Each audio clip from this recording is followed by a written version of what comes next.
আসসালামু আলাইকুম রহমতুল্লাহ। আশা করি সব অনেক অনেক ভালো আছেন। আমরা যখন এই অ্যান্ড্রোলজি পেশেন্ট দেখি, অ্যান্ড্রোলজি পেশেন্টদের ক্ষেত্রে তাদের যে ইরেকটাইল ডিসফাংশন অথবা প্রিম্যাচুর ইজাকুলেশন, এর পাশাপাশি একটা কমন সিমটম রোগীরা এসে আমাদের কাছে বলে, সেটা হলো বলে পারফরমেন্স অ্যাংজাইটি।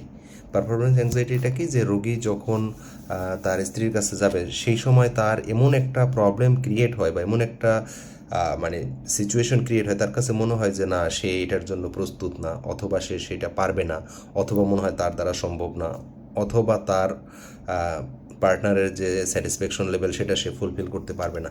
এরকম বেশ কিছু মানে কম্বাইন্ড ফ্যাক্টর তাকে পেয়ে বসে। এই ফ্যাক্টরগুলো দেখা গেল যে বেশ কয়েকটা প্রবলেম ক্রিয়েট করে। এক নম্বর প্রবলেম হলো, রোগী বললো যে হ্যাঁ স্যার, আমার উত্থানজনিত সমস্যা এমনিতে হয় না, কিন্তু যখন আমার মাথার মধ্যে এরকম চিন্তা আসে আমার পারফরমেন্সের কথা, তখনই দেখা গেল আমার হঠাৎ করে এটা নরম হয়ে যায়। এটাকে সাডেন ডিটোমাসেন্স বলা হয়। আর অনেকের ক্ষেত্রে এই চিন্তা যখন মাথায় আসে তখন প্রিম্যাচুর ইজাকুলেশন ইনএভিটেবল, অনেকের ক্ষেত্রে এরকম হয়ে যাচ্ছে। সো এই পারফরমেন্স অ্যাংজাইটিগুলো সাধারণত কেন হয় এবং এটাকে কিভাবে রিকভার করা যায় ওইগুলো থেকে এটা খুব জানা দরকার। যদি অনেকে জানেন, দেখা গেল যে 50% পেশেন্টেরই দেখা গেল যে এরকম কমন ইস্যুটা থাকে, যে ইস্যুটা আপনি যদি কাটিয়ে উঠতে পারেন তাহলে দেখা গেল যে আপনি বড় একটা মানে বাধা থেকে আপনি বেঁচে আসতে পারবেন। সর্বপ্রথম কারণ আমার কাছে যেটা মনে হয় সেটা হলো যে পারফেকশনিজম অথবা ফ্যান্টাসি, এই জিনিসটা হলো সবচেয়ে বেশি মাথায় কাজ করে। এই পারফেকশনিজম এবং ফ্যান্টাসি জিনিসটা কি, যে সে একটা এমন একটা অবাস্তব জগতে বাস করে যেই অবাস্তবতা আসলে সত্যের সাথে তেমন কোনো মিল নেই। এই জিনিসটা সাধারণত তৈরি হয় বিশেষ করে নতুন যে তরুণ সমাজ যারা আছে তাদের মধ্যে এটা খুব বেশি কাজ করে, কারণ তারা মানে পর্নোগ্রাফি অথবা এসব সিনেমা দেখে তাদের মাথার মধ্যে এমন একটা আইডিয়া সেট হয়েছে যে এই ক্ষেত্রে যেমন প্রথম তার অ্যাংজাইটিটা কাজ করে যে হ্যাঁ, আমার পার্টনার কি আমার যে লেংথ আছে সেটাকে দেখে সে খুশি হবে কিনা, অথবা মনে হবে সমস্যা আছে কিনা। দুই নম্বর হলো যে ওই সিনেমা দেখে তাদের কাছে মনে হয়েছিল যে এটা ডিউরেশন কি 1 ঘন্টা হওয়ার মতো কি না, বা না 15 মিনিট হওয়ার কথা, না 15 সেকেন্ড হওয়ার মতো। এই যে যে মানে তার একটা মানে মনের মধ্যে একটা দ্বিধাদ্বন্দ্ব, এই দ্বন্দ্বটা তাকে এই পারফেকশনিস্ট বানাইতে গিয়ে তার এই ফ্যান্টাসির জিনিসটাকে যখন বাস্তবতার সাথে মিলাতে পারে না, তখনই তার হঠাৎ করে ভোল্টেজ ড্রপ করে। সবচেয়ে কমন কারণ আমার কাছে এটাই মনে হয় যে তার যে পারফেকশনিস্ট বা ফ্যান্টাসি মেন্টালিটিটা তাকে ডাউন করে দেয়। দুই নম্বর হলো সবসময় একটা মনের মধ্যে কিছু কিছু মানুষ আছে মানে ফেয়ার অফ ফেলোর, যদি না হয়, যদি না পারি, যদি কিছু ঠিক মতো না হয়, এই যে যদির মধ্যে যখন মানে দোলাচলে যখন সে ঝুলতে থাকে, তখন বডিতে একটা হরমোন রিলিজ হয়, স্ট্রেস হরমোন সেরোটোনিন। এই স্ট্রেস হরমোনটা যখন রিলিজ হয় তখনই বডির সব কিছুকে হঠাৎ করে ডাউন করে দেয়। ফেয়ার অফ ফেলোরটা আমার কাছে মনে হয় যে সেকেন্ড ইম্পর্টেন্ট কজ, যেটার কারণে তার এরকম পারফরমেন্স অ্যাংজাইটি ক্রিয়েট হয়। 3 নম্বর হলো লো কনফিডেন্স বেশ কয়েকটা কারণে তৈরি হয়। বাংলাদেশে লো কনফিডেন্স, আমি যত রোগীদের সাথে কথা বলেছি আমার কাছে প্রথম কারণ মনে হয়েছে যে তার প্রিভিয়াস মাস্টারবেশন বা হস্তমৈথুনের ব্যাড হ্যাবিট থাকার কারণে এটা তারা মানে বুঝতে পারে যে হ্যাঁ এটা তার করা ঠিক হয় নাই। যখন ঠিক হয় নাই এটা ঠিক আছে, কিন্তু তখন তার মনের মধ্যে এই অনুশোচনাটাও কাজ করে, এটার কারণে হয়তো তার performance will not be perfect, কারণ এইটা তার পারফরমেন্সকে খারাপ করে দিবে, মানে একটা চিন্তা মাথার মধ্যে সবসময় ঘুরঘুর করে। এই ঘুরঘুর করার জন্য তার কনফিডেন্স লেভেল ডাউন করে এবং দেখা গেল যে তার সমস্যা হয়। আরেকটা ক্যাটাগরি আছে, সেটা হলো ইনএক্সপিরিয়েন্স গ্রুপ।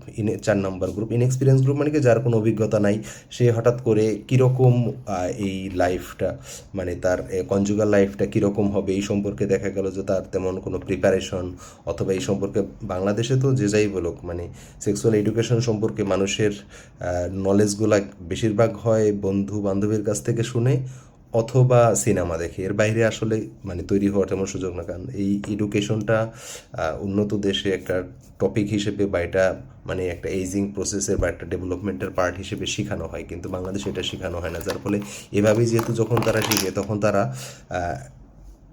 কাগজে কলমে অথবা শুনে শুনে যে জিনিসটা শিখে, বাস্তবতার মধ্যে ইনএক্সপিরিয়েন্স পার্সনটা যখন ফার্স্টে ডিপ ডাইভে যায় তখনই দেখা গেল যে তার মানে তালগোল পাকায় ফেলে, অথবা মনে হয় যে I will not be perfect, আমার সব কিছু ঠিক হবে না, পারফরমেন্স অ্যাংজাইটিটা ক্রিয়েট হয়, এটারও একটা কারণ। এর পাশাপাশি আরও কিছু কারণ আছে, যেমন দেখা গেল যে নার্ভাস ওভার ড্রাইভ বলে একটা টার্ম আছে, যে মানুষের তো তখন অনেক বেশি মানে কি বলা হয় সিম্প্যাথেটিক স্টিমুলেশন বডিতে অনেক বেশি বেড়ে যায়। এর পাশাপাশি তখন এটাকে ফ্লাইট অ্যান্ড ফ্রাইট রিয়াকশন বলা হয়। হয়। ফ্লাইট অ্যান্ড ফ্রাইট রিয়াকশন যখন বডিতে কাজ করে তখন দেখা গেল যে বডির যে কোনো জিনিসের এই ওভার ড্রাইভ হয়, বিশেষ করে ব্রেইনের নার্ভেরগুলো এত বেশি স্টিমুলেটেড হয়, সে চাইলেও তাকে নিজেকে তখন কন্ট্রোল করতে পারে না। এই কন্ট্রোল যখন করতে পারে না তখন ঘটনা দুইটা ঘটে। এক নাম্বার হলো দেখা গেল যে সে সাডেন ডিটোমাসেন্স হয়ে যেতে পারে অথবা সাডেন ইজাকুলেশন হয়ে যেতে পারে। অনেকেই এই কমপ্লেনটা করে যে স্যার আমি আমার পার্টনারের কাছে গেলে বা তার সাথে মানে কাছাকাছি গেলে অথবা তাদের মানে এর প্রস্তুতির আগেই অথবা অনেক সময় বলে পেনিট্রেশনের আগেই দেখা গেল যে আমার ইজাকুলেশন হয়ে যায়। এটা নার্ভাস ওভার ড্রাইভের কারণে।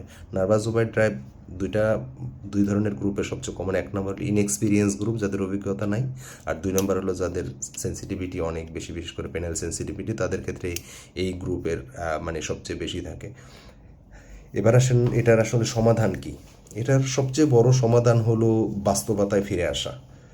একটা মানে একজন নারী পুরুষের মধ্যে যে কনজুগাল অ্যাক্ট হয়, কনজুগাল অ্যাক্টের ক্ষেত্রে যে বাস্তবতা বা এটার টোটাল যে প্রসেসটা, এই প্রসেস সম্পর্কে ভালোভাবে জ্ঞান অর্জন করা। এই ভালোভাবে জ্ঞান অর্জন করতে পারলে এইটার নর্মালিটি সম্পর্কে ধারণা হবে। যখন এটার নর্মালিটির বাইরে আপনি চিন্তা ভাবনা করবেন তখনই আপনার মানে নর্মালিটির বাইরে যখন আপনার বাস্তবতার সাথে ম্যাচ করবে না তখনই আপনার পারফরমেন্স ক্রিয়েট হবে। সুতরাং আপনার নর্মালিটি জানা এটা হলো সর্বপ্রথম। দুই নম্বর হলো যে যদি এটা জাতীয় কোনো কার্যক্রম হয় যে এই এডুকেশন সম্পর্কে মানুষেরকে সচেতন করা যেতে পারে, কারণ মানুষ সচেতন না বলেই অনেক স্বাভাবিক জিনিসকে অস্বাভাবিক এবং রোগ মনে করে ডাক্তারের কাছে ভিজিট করে মানে হাজার হাজার টেস্ট, হাজার হাজার ওষুধ খেয়ে ফেলতেছে। অনেক অবিবাহিত ছেলেরা যাদের দেখা গেল কোনো ওষুধ দরকার নাই তাদেরকে অপ্রয়োজনীয় ওষুধ দিয়ে মানে চোর বাটপারে দেশ ভরে গেছে, কবিরাজ হালুয়া দিয়ে পুরা দেশ ভরে গেছে, মানুষজন অনলাইন থেকে কিনে হাজার হাজার মানুষ প্রতারিত হচ্ছে, যার আসলে আলটিমেটলি কোনো রোগ বা কোনো রোগের ভিত্তি নাই, কিন্তু তারা খেয়ে যাচ্ছে ওষুধ। সুতরাং যদি তাদের প্রপার নলেজটা তাদের মাথায় থাকতো বা প্রপার জ্ঞানটা, হিউম্যান অ্যানাটমি, ফিজিওলজিটা এখানে যদি তার ভালো করে বুঝতো তাহলে দেখা গেল যে এরকমভাবে তারা প্রতারিত হতো না। তিন নাম্বার যে সমস্যাগুলো হয় সেই সমস্যাগুলো সবচেয়ে যে নার্ভাস ওভার ড্রাইভের জন্য সবচেয়ে জরুরি যেটা সেটা হলো মানে মেন্টাল মানে অনেক সময় ইয়োগা, তারপরে হলো মেডিটেশন অথবা মানে যে সব জিনিসগুলো মানুষের মাথাকে ঠান্ডা করে। অনেক সময় মানে প্রিপেয়ার্ডনেস এবং এই জিনিসটা খুব ভালো কাজ করে অনেক পেশেন্টের ক্ষেত্রে। এর পাশাপাশি সব কিছুর উপরেই তো মানে উপরওয়ালার বিশ্বাস রাখতে হবে। আল্লাহর উপরে যখন বিশ্বাস রাখবেন তখন দেখবেন এই জিনিসটা সহজ হবে। আপনি যদি কোনো মানে কাল্পনিক কোনো জগতে বাস করেন, আপনার যে কোনো জিনিসের চিন্তাভাবনা যখন আপনার সীমানাকে ক্রস করে যাবে তখন দেখবেন সেই জিনিসগুলো অনেক অনেক বেশি প্রবলেম ক্রিয়েট করে। আর সবচেয়ে জরুরি হলো যদি সাপোর্টিভ পার্টনার থাকে তাহলে এইসব জিনিসগুলোকে সবচেয়ে সহজে হ্যান্ডেল করা সম্ভব। আশা করি সবাই বুঝতে পেরেছেন। সবাই ভালো থাকবেন। আসসালামু আলাইকুম রহমতুল্লাহ।